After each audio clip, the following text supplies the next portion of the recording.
are you also concerned about the cost to the taxpayer in both these countries in terms of the regulation being proposed? Yes, I am, but let me first of all make a comment in regard to overreach or overlap and the reference to the Volcker rule. The Volcker rule has already imposed restructuring on US parented firms operating in Europe that their EU competitors are not subject to. That's extraterritoriality in practice. Secondly, just to make a contentious case, we're watching in a different arena as we speak the collapse of the Doha round as a result of the absence of US leadership, primarily, in my view.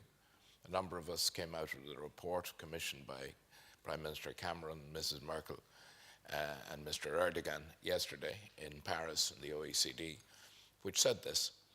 It's about to happen.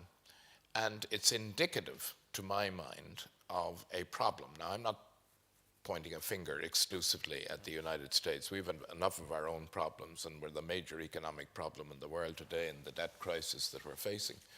But I am very worried about the fact that the integration of the global economy, as reflected by its biggest instrument, namely the WTO, is foundering.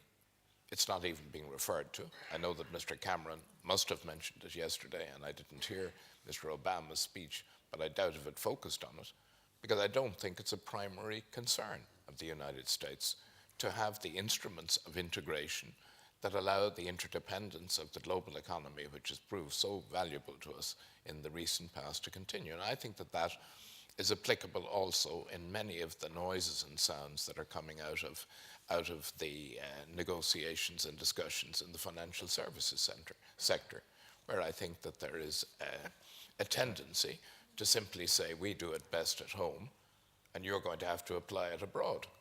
And I just don't think that that's the way to proceed.